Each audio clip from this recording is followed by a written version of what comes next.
Hi. Hi, yeah, pleased to meet you again.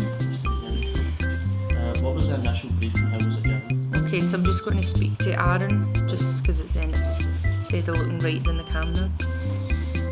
So for the Flames project, the initial brief that was given to me was through the company Tricky Hat, and I'm an associate artist with them, and the artistic director Fiona Miller had come up with an idea that she wanted to put together an over 50s theatre company which comprised of people who were non-professional performers that were interested in trying maybe to make theatre, trying something a bit more experimental, and my role within that would be to be the digital artist who came in and responded to the work that they were devising in the rehearsal room, and that I would create video projection for the show and sound. They would only work on this for 5 sessions, 1 session a week for 5 weeks, then they would rehearse it all together, bringing 2 groups together, and then they would put a show on the 7th day. We would do a technical rehearsal and 2 shows. So that was the brief, was to create video and audio content, digital content, in response to the work that was being created in the rehearsal room with the Flames, and put 2 shows on in a really short space of time.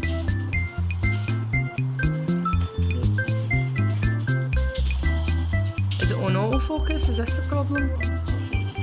Bouncing in and out? Yeah, it's on. Right, it's okay. Do you know how to switch it from auto to manual? It shouldn't bounce in and out, because once it's, if I'm moving. Yep. There we go. Right, is that in focus now? Yep. Right, And what was the resultant product? are we recording? Yeah.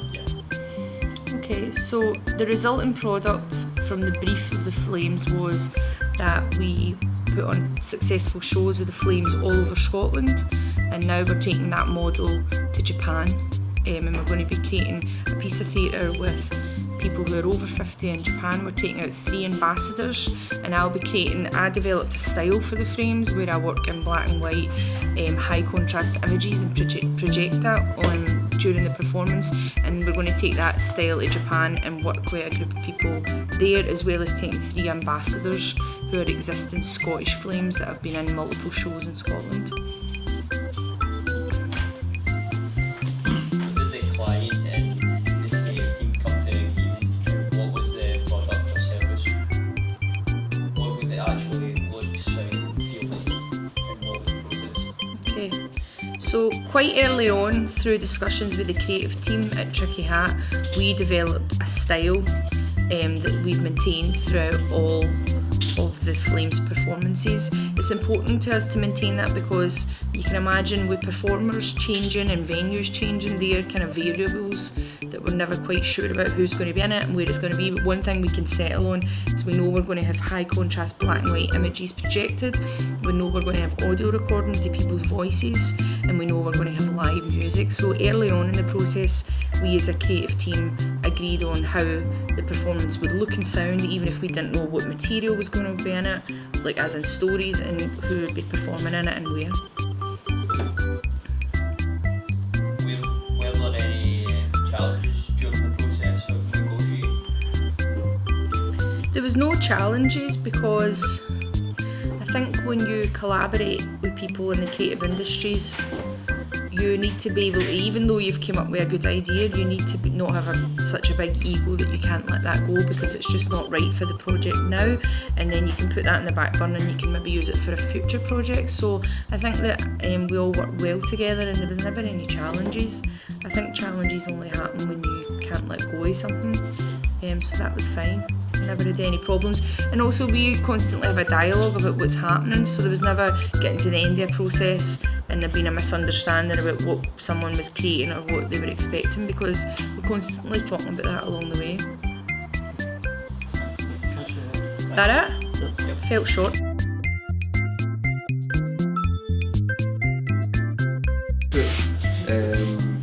Asking me to do stuff. I did stuff from before and it was easy going and I got paid for it, so I said yeah. So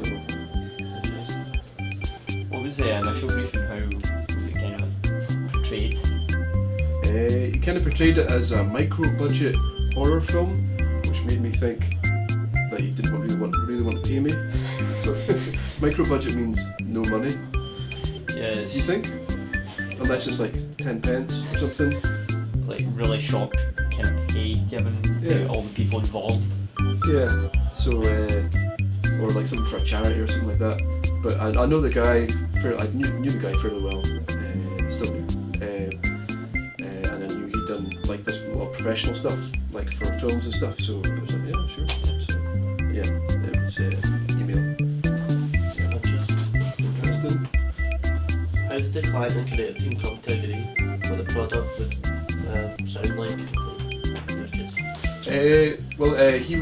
He had a pretty good idea of what he wanted. He wanted to do like a Italian sort of style giallo horror film. It's like a low budget, sort of nasty. Story doesn't really matter. It's all about the aesthetics of it, like, and it was all about the sound and the visuals.